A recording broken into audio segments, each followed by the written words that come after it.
Okay, welcome back to American Lit 4, Week 8. Come a long way in our course here. So today we're going to wrap up our uh, West Side Story, and then we're going to take a left turn and get into an area of poetry that is considered a little off the grid, street poetry. Controversial area. Is it really literature? And then we're going totally off the menu. We're going to cover some areas that are not on our syllabus, but you may send a review of any of the materials that we cover in today's lesson. Okay, so let's finish up our West Side Story recap. So, a couple of weird facts about the movie version of West Side Story is the Sharks and the Jets were not allowed to meet each other while they were rehearsing to give an authentic feel between the two gangs. Didn't work out very well because, in fact, one of the Jets marries one of the Sharks after the movie had been produced, and they have a child.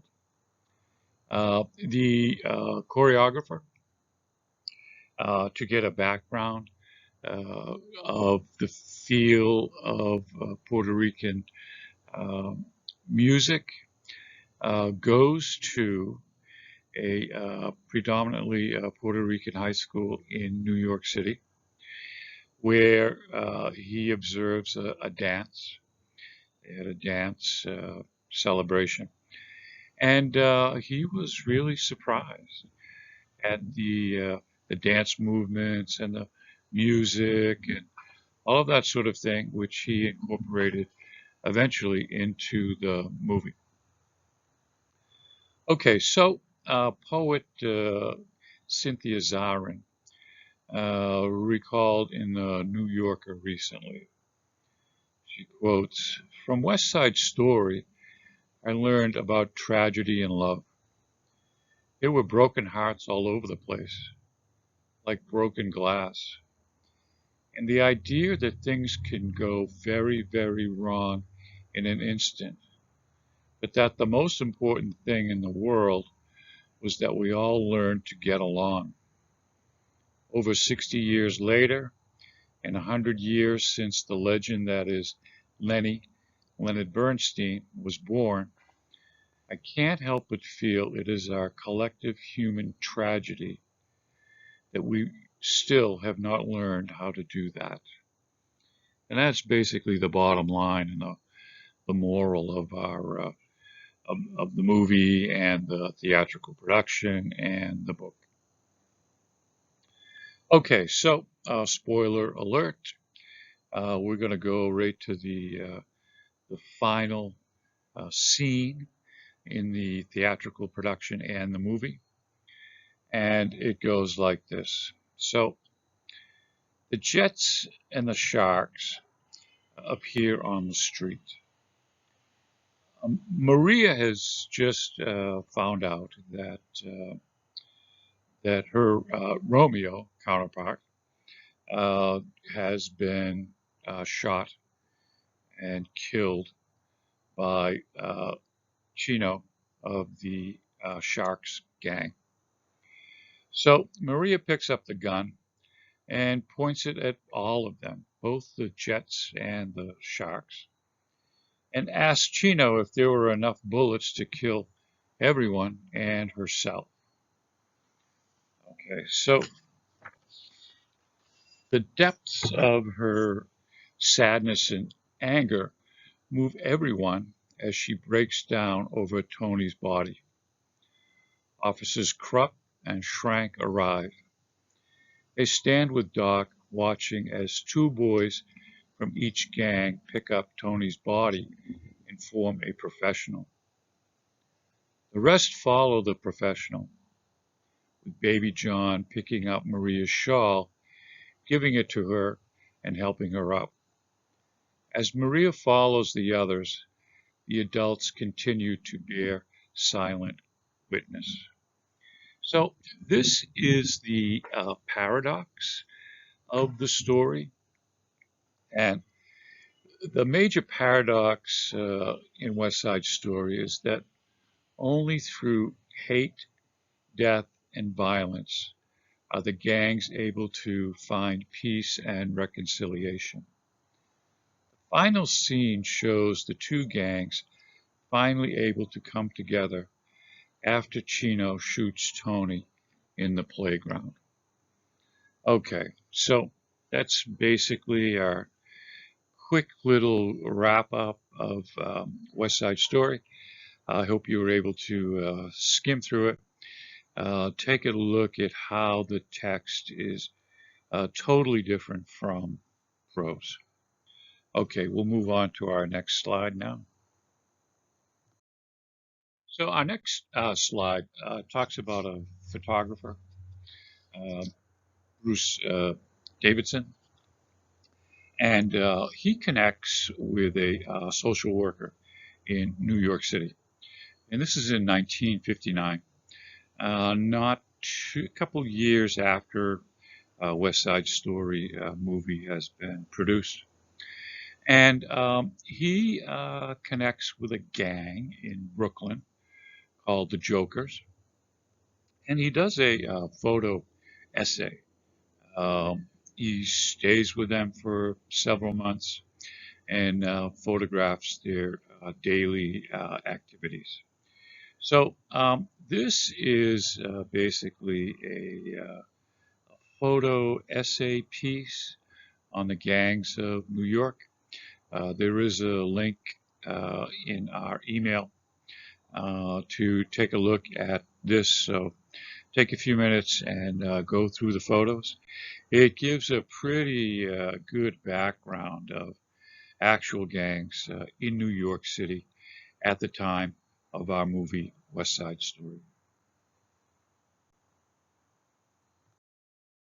So one of the criticisms of the story, the theatrical and the movie portion, by Viviana Vargas, who is Puerto Rican, and she talks about something called cultural appropriation.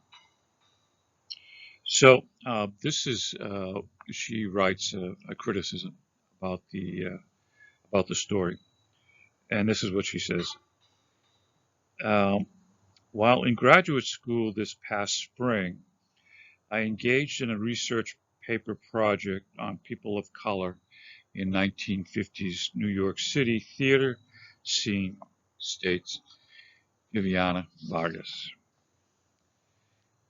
In the 1950s New York City, the Puerto Rican community experienced an arts and cultural appropriation that has continued to shape the way many people view Puerto Rican migrants and descendants in the United States.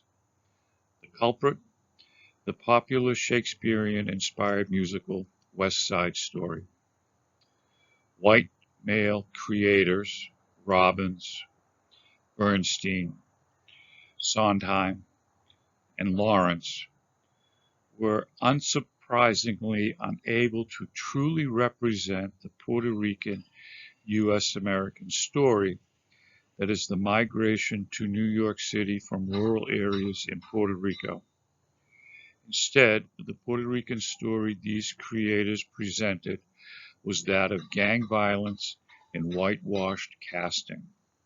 So the story of the migration goes something like this. We talked about this earlier. America takes possession of Puerto Rico after the Spanish-American War. Some time goes by. Some industrialists go down to Puerto Rico, And Puerto Rico at the time was serious poverty situation. They had geared all of their agriculture for the production of sugarcane. So their whole rural farming enterprise was based totally on sugarcane, which was not really needed. So the industrialists decided to buy up these big tracts of farmland with the proposal to build factories for making textiles, and which they did. So the population, the rural population in Puerto Rico, really had no job skills to work in those factories. So they left Puerto Rico, mostly settling in New York City. And again, they run into racial discrimination, economic hardship, poverty. Now, what she says was that the kids growing up in rural Puerto Rico had many eyes on them. You knew your neighbor, everybody watched out for everybody. If the young girl is kissing a boy on a park bench in rural Puerto Rico, some parent sees it as somebody knocks on the door and says, "Hey, I saw your daughter kissing a boy." And then the father gets all upset and kind of, so everybody's working together to keep the kids in line. Well, that those watchful eyes were gone in New York City. You didn't know your neighbors as well. Economic hardship, a lot of social problems led to these gangs being formed. Now, kids would join gangs for many reasons. Socioeconomics was one. Another would be if the family is broken, the gang becomes the new family. Uh, Food, clothing, and shelter in a poverty situation. You might join a gang to make money, and illegally, but you are making some money. So these are some of the factors that she talks about in her criticism of cultural appropriation uh, in from Viviana Vargas's West Side Story critique. Okay, so our next slide is a song written and played by Carlos Santana, a famous Latin American musician. And right off in the beginning of the lyrics, it's Maria, Maria, she reminds me of a West Side Story. And Maria, Maria reached #1 in Canada, France, Germany, Hungary, Sweden, Switzerland, and the United States. The title and the lyrics are inspired by the musical West Side Story, which opened on Broadway in 1957. A fan of the 1961 film adaptation, lyric Wycliffe Jean said he wanted to borrow the storyline but put it in the middle of the hood. And the hood is the African American slang for neighborhood. In Jean's version, the leading lady, Maria, is from Spanish Harlem. She falls in love in Los Angeles, which coincidentally was proposed as the original setting for West Side Story. So some of the words in the song are in Spanish, and the song becomes a smash hit as we say. But, here again, here we are, 60 years later, and West Side Story is mentioned in a popular song. And this is not the only isolated incident.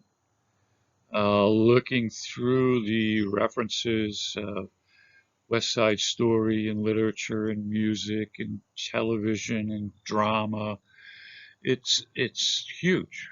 It's huge. So it's still relevant today. So, and the song becomes a big smash hit.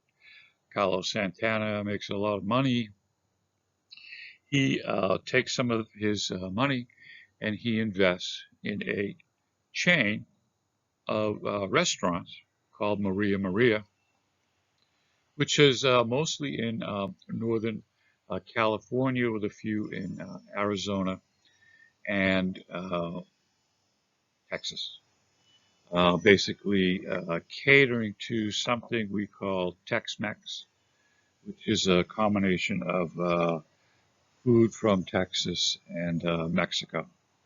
Your tacos, your enchiladas, so forth. That's the basic menu fare.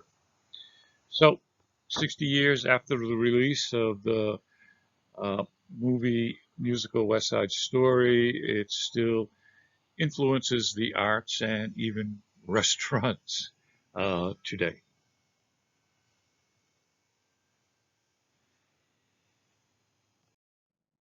Okay, so our next slide is some of the quirky, unique New York City, the less traveled roads, uh, and these are video short stories.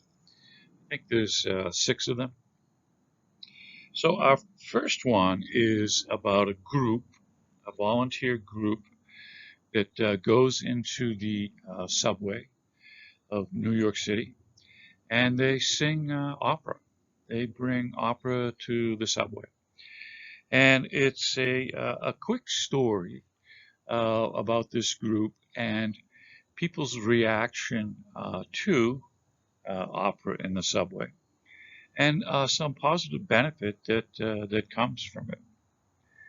Uh, Another story is about a group of musicians. They have a very small apartment in New York City, and what they do is they take everything out of the apartment once a month, and they turn it into a recording studio. And they have a full choir that comes in and records with them, several musical instruments, a recording station, uh, and it's quite funny actually. So take a look at that. Uh, Another one of the short stories is about a group of uh, parrots that escaped from the airport and fly into Brooklyn, near the Brooklyn University, and they set up their home there. They've been there for many years, making lots of new little parrots. So here we have some Argentinian parents creating a new home in Brooklyn, New York. Another one of the stories is about the New York City Library that has a phone service where you can call the library and ask any question that you want. And they have researchers that are there that will research your question and get back to you with an answer. Unique thing at the Metropolitan Library in New York. And so that's some of the quirky, fun side of of New York City in the arts. Okay, so our next piece is written by Sarah Adams. It's called Coolness to the Pizza Dude. And this is a story about the nondescript people that pass through our lives daily. It's the pizza delivery guy. It's the cashier at your local supermarket, at your coop. You see them every day, you say hello, but you really don't know them. And this is kind of a shout out to them, especially in these times now. These nondescript people have become essential workers that are helping us get through our present dilemma. So some of the themes are about humility, forgiveness, empathy, to honor honest, hard work, equality, and generosity. So Sarah Adams has held many jobs in her life, including telemarketer, factory worker, hotel clerk, flower shop cashier, but has never delivered pizzas. She's raised in Wisconsin. She's now an English professor at Olympic Community College in Washington State. If I have one operating philosophy about life, it is this: be cool to the pizza delivery dude. It's good luck. 4 principles guide the pizza dude philosophy. Principle number 1. Coolness to the pizza delivery dude is a practice in humility and forgiveness. I let him cut me off in traffic. Let him safely hit the exit ramp from the left lane. Let him forget to use his blinker without extending any of my digits out the window or towards my horn, because there should be one moment in my harried life when a car may encroach or cut off or pass and I let it go. Sometimes when I have become so certain of my ownership of my lane, daring anyone to challenge me, the pizza dude speeds up by me in his rusted Chevrolet. His pizza light atop his car, glowing like a beacon, reminds me to check myself as I flow through the world. After all, the pizza dude is delivering pizza to young and old, families and singletons, gays and straights, blacks, whites and browns, rich and poor, vegetarians and meat lovers alike. As he journeys, I give safe passage, practice restraint, show courtesy, and contain my anger. Principle 2. Coolness to the pizza delivery dude is a practice in empathy. Let's face it, we've all taken jobs just to have a job because some money was better than none. I've held an assortment of these jobs and was grateful for the paycheck that meant I didn't have to share my Cheerios with my cat. In the big pizza wheel of life, sometimes you're the hot bubbly cheese and sometimes you're the burnt crust. It's good to remember the fickle spinnings of that wheel. Principle 3. Coolness to the pizza delivery dude is a practice in honor. It reminds me to honor honest work.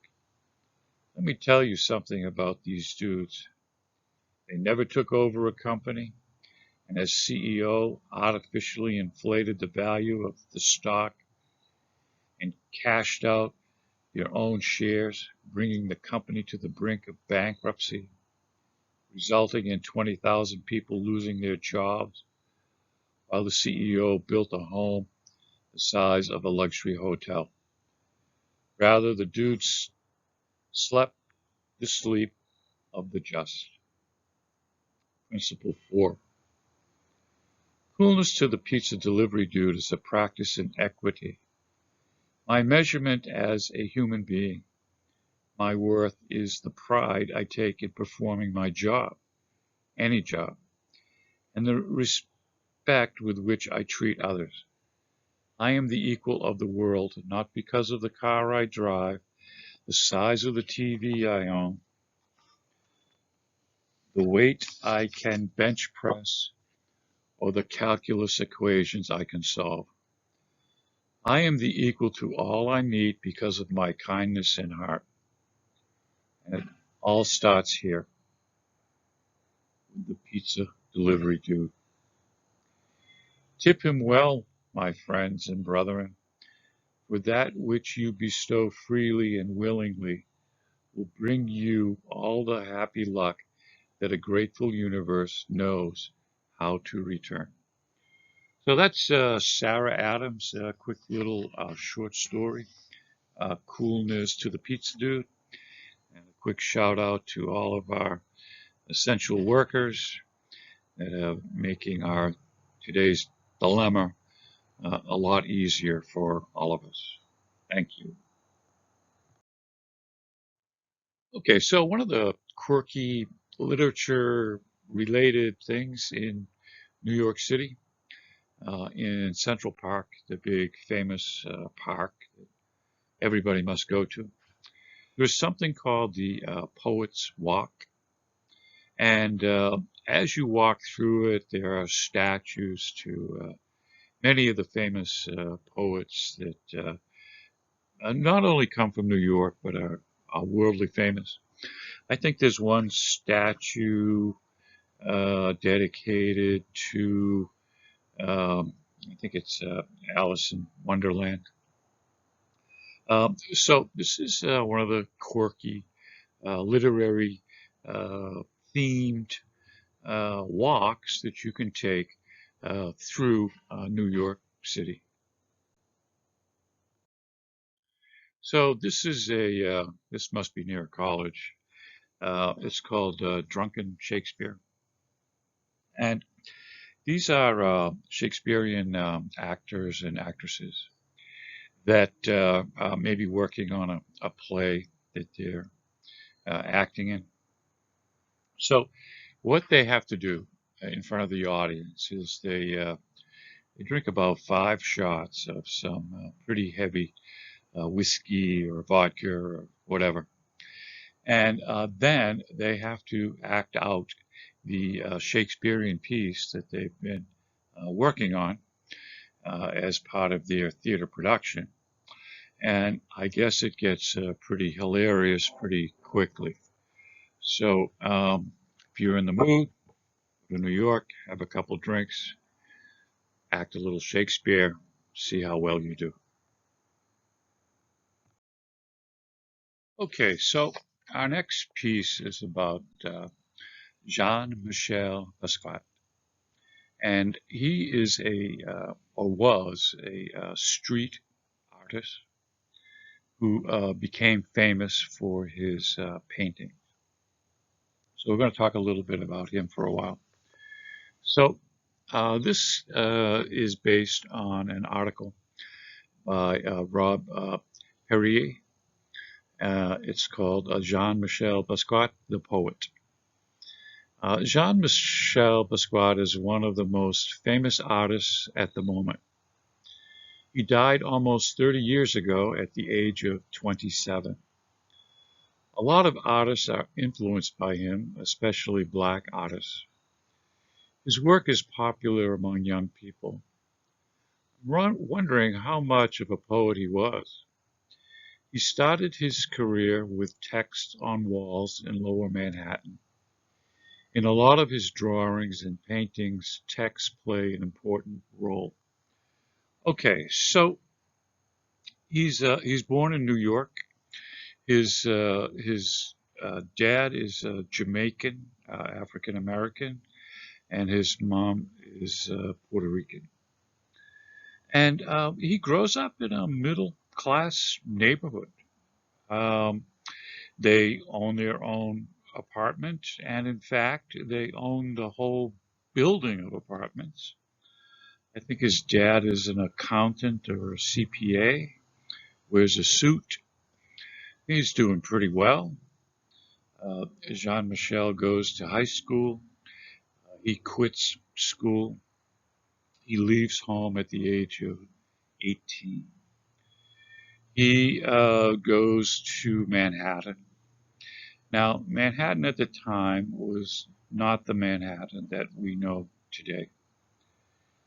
Back then, apartments were relatively inexpensive. Uh, Groups of artists, musicians, poets, philosophers, intellectuals gravitated to Manhattan. It was kind of like another Greenwich Village type of place. There were service jobs, working in a coffee shop or local bar or restaurant. So artists could support themselves while they worked on their artworks. But Jean-Michel Basquiat becomes a street person, sometimes begging for money. He doesn't really have a job. He and another friend go to this area of New York called Soho, which was an up-and-coming artist haven with lots of art galleries, art supply stores. Became kind of a hangout for up-and-coming artists. And he would write these texts on the walls of buildings and fences and wherever he could in spray paint. And he would always sign whatever the text was with uh, a abbreviation, kind of a pen name called SAMO. And what it means is same old ship, but if you change the P in ship to a T, you'll have a more accurate phrase.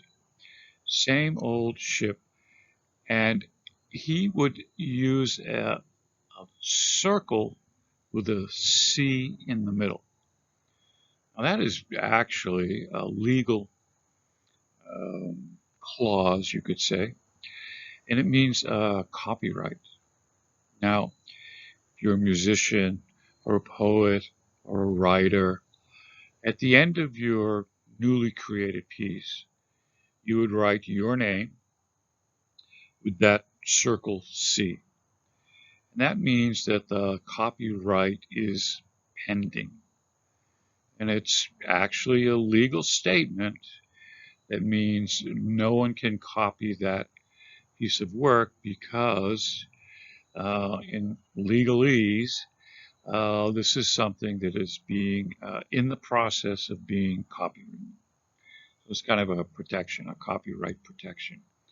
So he would do this at the end of whatever his text was on the walls. And he was unknown. Nobody knew who Samo was. So eventually he gets outed and he starts to write Samo is dead. Okay. So a couple of other things that he used to do was he would have these notebooks, like you get a composition book for school. And just a one page at a time, he would never write on the back. He writes his notes and ideas for his artwork. And he kind of must have had a fortuitous thinking because these notebooks eventually become very expensive to buy as an artist's reference work. Okay, so in the 70s and 80s, New York was covered with graffiti, spray painted and drawn images, signs, tags, or words on walls, trains, fences, in restrooms, and on various types of surfaces. Expressions of a hip hop culture that wanted to manifest itself in the public space, sometimes to get a social message across, but more often just to mark territory or to communicate with peers. So we've talked about this in some of our other uh, readings about territory and marking your space. Uh, okay, so he again he doesn't really have a real job. He eventually gets a girlfriend, and he moves in with her, and she talks him into getting an electrician helper job, and he tries it for one day, and doesn't work out, so he quits, and he makes an arrangement with her that he'll paint all day, and she can be the breadwinner. Lucky her. Okay, so he creates these little postcards with taking his graffiti idea and now putting it onto paper. And he sees another famous artist in New York, Andy Warhol, great pop culture uh, artist. You've seen his Campbell soup cans or his Marilyn Monroe pictures.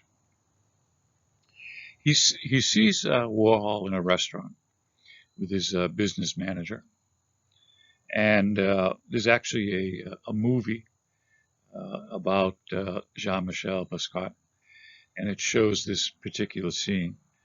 Now, David Bowie plays the part of Andy Warhol and does an excellent job.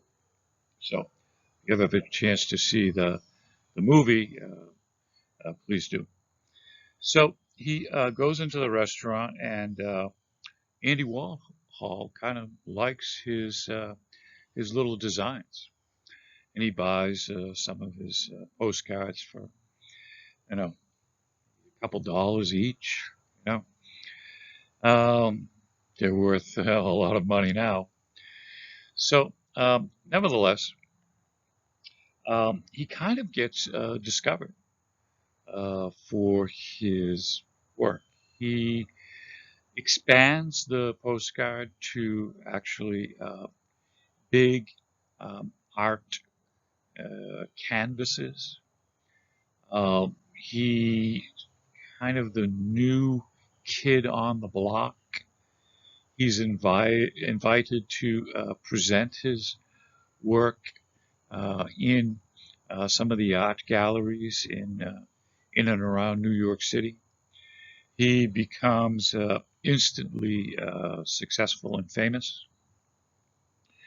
Of course, he's still in a street kid mentality. He doesn't have a bank account. His paintings are sold for cash. The girlfriend talks about she'd come home and she'd start cleaning up around the apartment, and she'd open up a book, and there's $1,000 inside the book. Or she'd look under the teapot, and there's $2,000 under a teapot mat.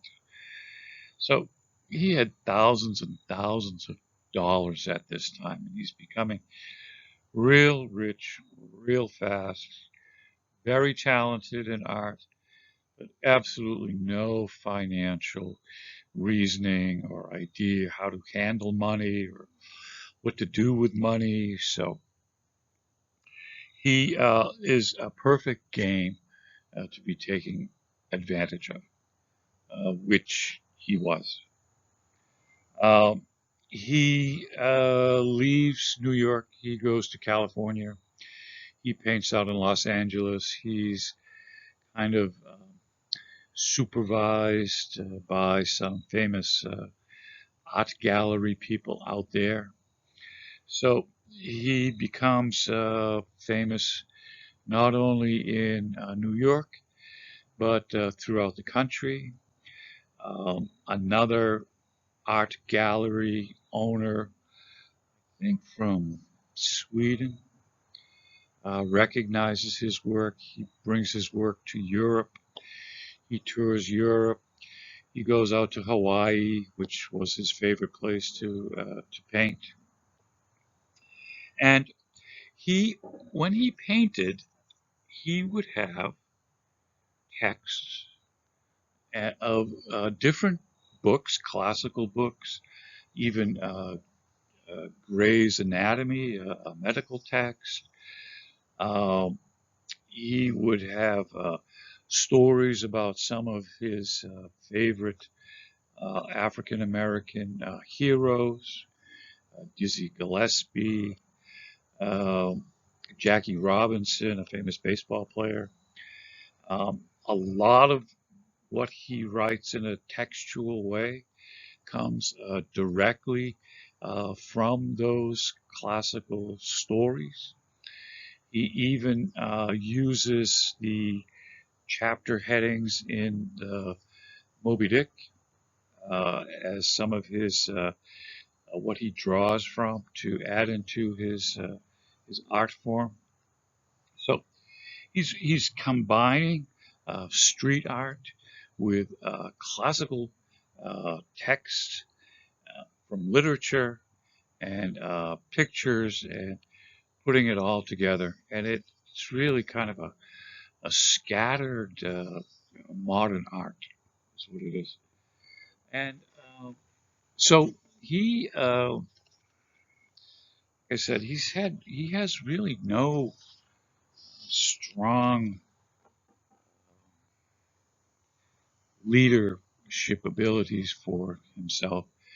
And he gets involved with drugs, very hard drugs, and he dies of a heroin overdose at the age of 27.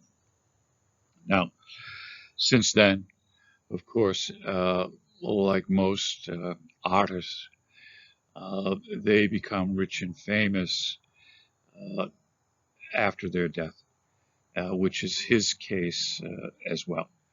So there are, I think, two videos that are part of today's lesson about Jean-Michel Basquiat. Take a look at them. This is part of our lesson. Unfortunately, YouTube will not allow me, due to copyright restrictions, to add it into this video.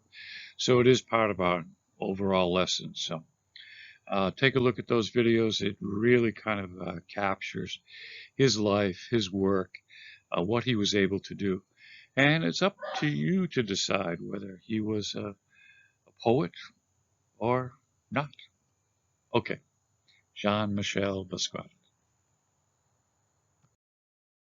Okay, so the next thing we want to talk about is a literary device called Ekphrasis.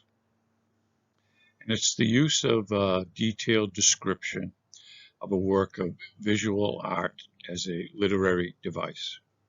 And it's been around for a long time. This is an ancient Chinese painting, just to give you a little background. The circular, square, and rectangular red stamps, those are stamps.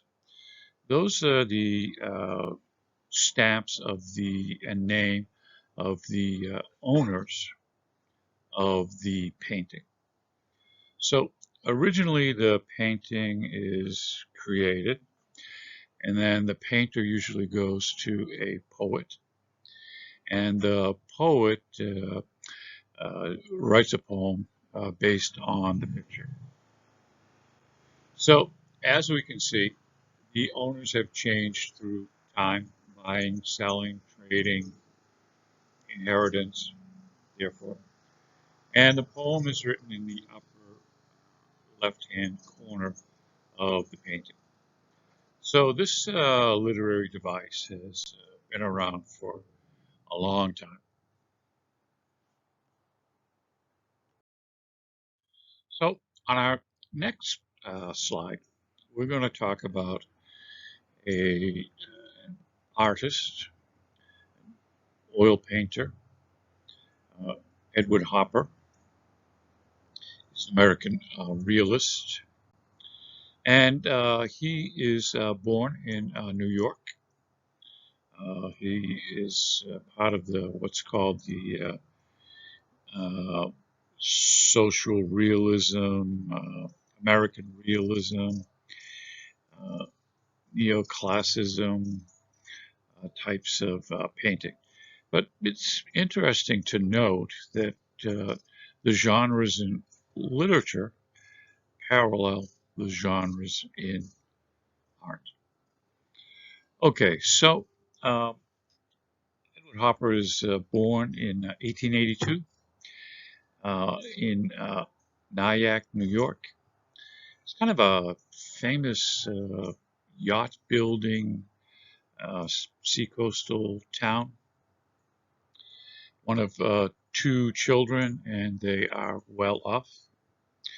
His parents are mostly of Dutch ancestry.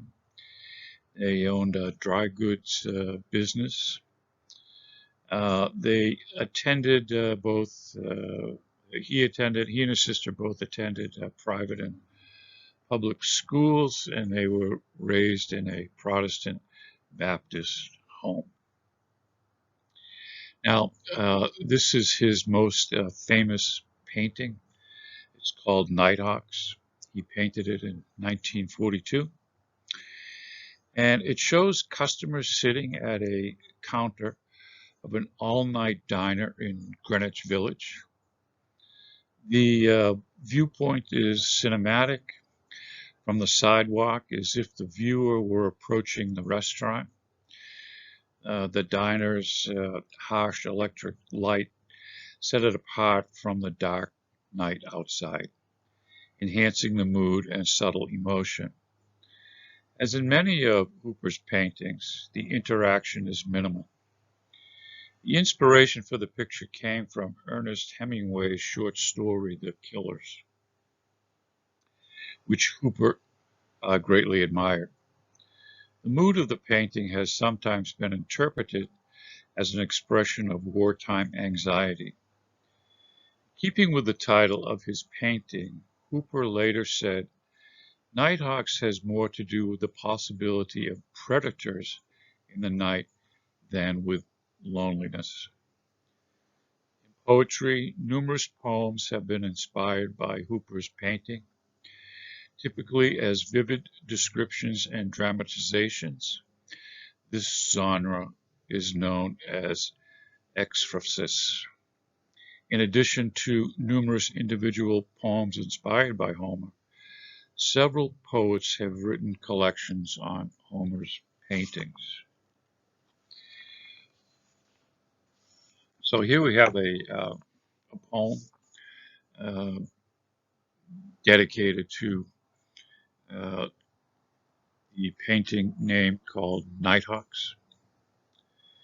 Uh, we always think about what we did with our lives and what did it get us. For me, I gained nothing more than musings at 3 a.m. in a forgotten spot in a forgotten town. I will always welcome the smell of stale coffee. It hasn't been brewed fresh since lunch, merely 10 hours before. It wasn't a friendly welcome, but it was welcoming. Here, in this small lit up space, I find myself disappear into something else. No longer was I a person in a cubicle answering phones, submitting numbers into a tired system. I was someone who, although couldn't beat insomnia, I made it part of my life. I would learn about others and mold myself out of my own clay into something new. I made it a point to learn from my tired mind and thoughts. I made sure I was not sleeping soundly through the night worth it. I was always sober, just a tear-stained cheek away from being devastating. I found my home here. It lit up shop on the corner of Sullivan and Orchard, where I'd always be greeted by the smell of stale coffee, and hadn't been brewed fresh since lunch merely 10 hours before. So here's an example of a painting that comes into this literary device by Edward Hopper called Nighthawks. So our next example of ekphrasis comes from a documentary photographer, Dorothy Lahage, who was born in upper New Jersey, very close to New York City. And this is her most famous photograph. So Dorothy is born in New Jersey to second generation German immigrants. She grew up in Manhattan's Lower East Side. She attends a high school. This is a predominantly Jewish neighborhood. She's one of the very few Protestant kids in the school. She decides that she wants to be a photographer while she's in high school, but she doesn't own a camera yet. How does that work? I'm not sure. So, nevertheless, she goes to Columbia University and she begins to study photography.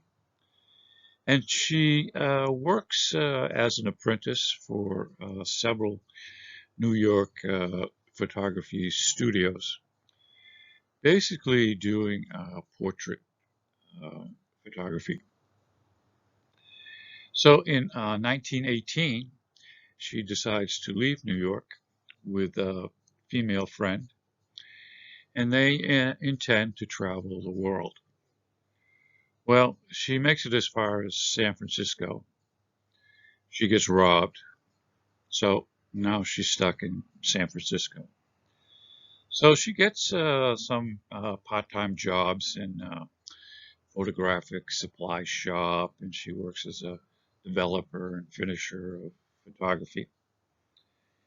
And at the onset of the Great Depression, she starts to kind of travel around, taking photographs of what's going on, people moving, poverty, Dust Bowl, things like that.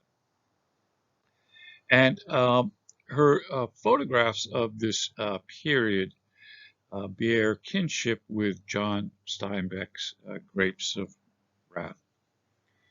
Now, pictured here is her most famous photograph entitled Migrant Mother.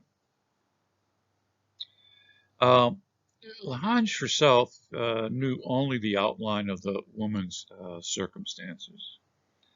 She never learned her name or that she was First Nations, full-blooded First Nations, raised in Oklahoma, of the Cherokee Nation. The morning after she takes the photograph, they are sent to the San Francisco News. They are published as illustrations to an article recounting the plight of the destitute pea pickers and the story was repeated in newspapers throughout the nation. The photographs were shocking. It was unconscionable that the workers who put food on American tables could not feed themselves. Spurred to action by pictures that revealed not the economic causes but the human consequences of poverty, the federal government promptly sent 20,000 pounds of food to California migrant workers. For all its power and effectiveness as a documentary, Migrant Mother has become the most reproduced photograph in the world. So who's the subject of our photo? Her name is Florence Owens Thompson. She's 32 years old at the time of this photograph. She has 6 kids. She says, I worked in hospitals, I tended bar, I cooked. I worked within the fields. I'd done a little bit of everything to make a living for my kids. She receives no money for being the subject of this photograph. And it wasn't until maybe 30 years later that they even found out who the person was in the photograph. So this is our last piece of the literary device, Ekphrasis. We've kind of taken a unique road and pathway. In this lesson, we start off with Jean-Michel's work of street art, moving on to Ekphrasis. Okay, so our next slide, we're going to talk about the movie The Devil Wears Prada. Okay, so the movie The Devil Wears Prada was originally a book written by Lauren Weisenberg, who was born in 1977, born and raised in New York. And she writes an autobiographical book about her experience as an assistant for Vogue magazine, a big fashion magazine. And she's working under an editor named Anna Wintour. And Anna Wintour had a reputation of being a tough boss, a real tough boss. So in the story, in the movie Devil Wears Prada, we have that same tough boss. So nevertheless, the movie is about a young girl, graduates from college. She wants to be a journalist. She's sent her resume around to many different places to get a job. She somehow lands a job at a fashion magazine, but she knows absolutely nothing about fashion. The job is really demanding. She changes her style of clothes. She loses weight. She does everything she can to do the best she can at the job. But it's really, really a demanding job to have. Spoiler alert, at the end of the movie, she quits. The boss is really too much to take. The lifestyle of being in fashion is too much to take. And she decides to leave. Now, the movie becomes a smash hit, and it really shows New York City, the fashion district, the life of being, or what's involved in being in fashion. It's a very good description of real life fashion industry. So, of course, first it was a book, it becomes a movie. If you have a chance, take a look at The Devil Wears Prada. So, our next slide is about a chef, and his name is Anthony Bourdain, born and raised in New York City, becomes a chef. He tries to write a couple of books about his own uh, autobiographical experience as being a chef. Doesn't do so well. Somehow he gets picked up by a local television station, creates a TV series. He travels around the world talking to different chefs, different kinds of food. It becomes a big hit on television. As a result, he ends up selling many books about his travels and adventure as a chef traveling around the world. Uh, Anthony passes away unexpectedly of suicide, probably within the last 3 or 4 years. Okay, so our next artist, Barbra Streisand. You can't talk about New York without talking about Barbra Streisand. Uh, Born and raised in New York, she goes to high school, but she doesn't go to college. She starts singing at a very young age. She basically sings songs that are written and composed by other songwriters. She has only created about four on her own.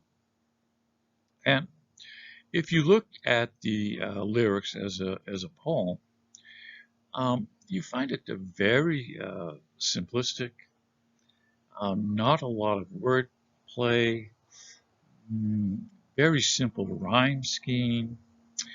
So I wouldn't really say her best talents were in poetry, but in terms of singing, um, Barbra Streisand has been around for 50 years, and her music will last forever. So our next two musicians and songwriters are go by the group name of Steely Dan, and they actually meet in college, and they create a band, and they're known for their um, kind of esoteric literary references within their songs. Um, they've had numerous albums, won numerous awards, sometimes taking up to 10 years between albums, um, influenced by great jazz artists. Uh, one of them passed away a couple of years ago. Donald Fagen is still around, still touring today. And again, New Yorkers make it big in the field of music with obscure literary references kind of hidden within their songs.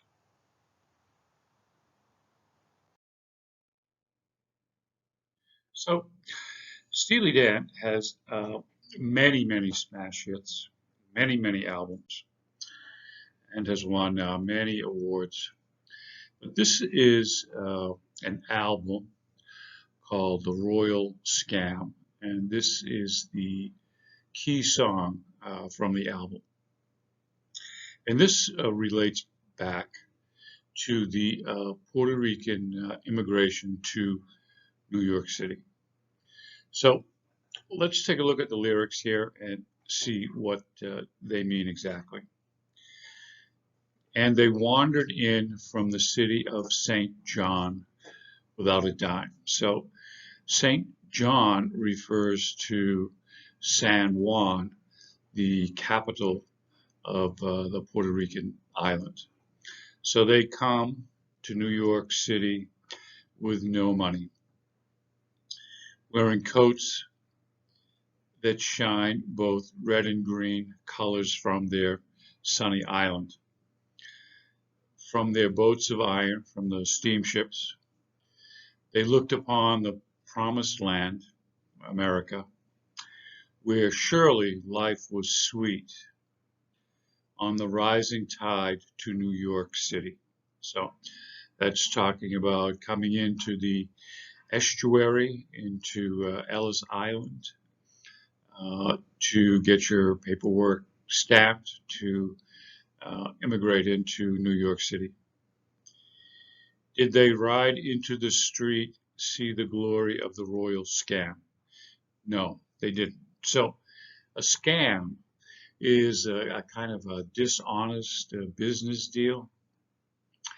Sometimes those nuisance phone calls that you get from solicitors trying to get you to buy something that you don't need, those are scams. They are hounded down to the bottom of a bad town amid the ruins, where they learn to fear an angry race of fallen kings, their dark complexions, their dark companions, while the memory of their southern sky was clouded a savage winter. Okay, so what they're talking about is they end up in the poorest part of the city. Now, there's already a group of people there. The African American population is already present. They are in competition now with the African Americans for jobs. The economy is not good. They don't speak English. They're a different race. Okay, we're looking at some serious trouble. And they are complaining about how cold it is in New York City in the wintertime. Every patron saint hung on the wall shared the room with 20 sinners. So in the typical Puerto Rican home, there would be pictures of the saints of the Catholic Church, predominantly Catholicism on the island of Puerto Rico. So they're talking about having to share their small apartment dwellings with a lot of other people.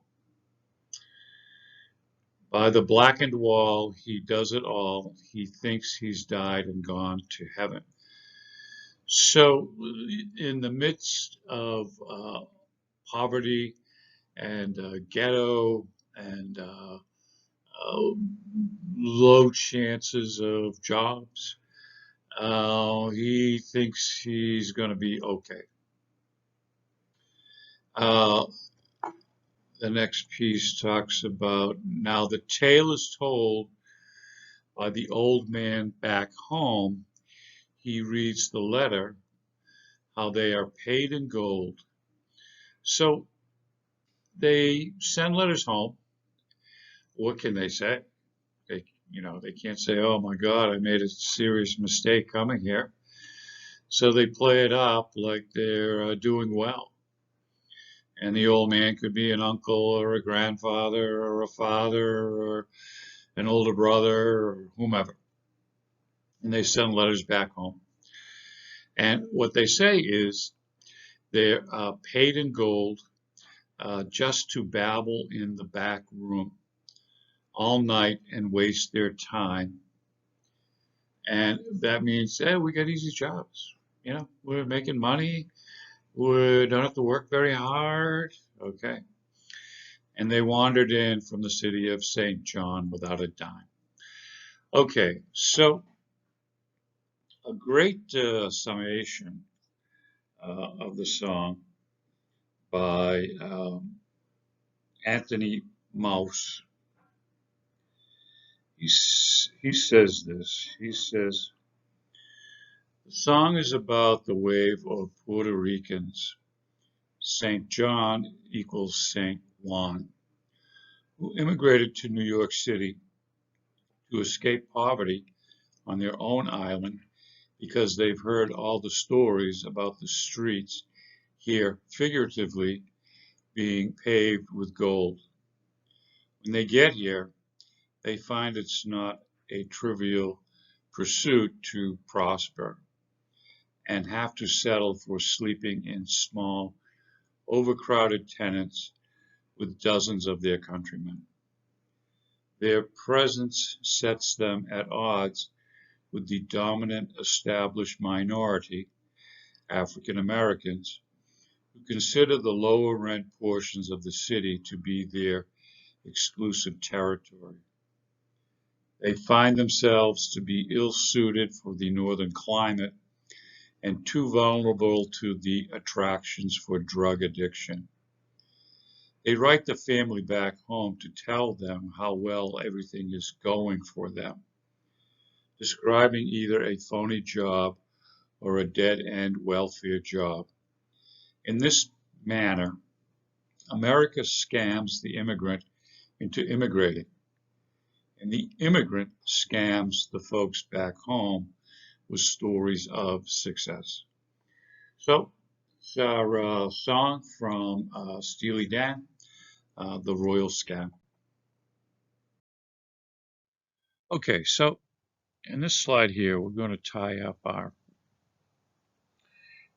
musicians and composers of three generations of New Yorkers.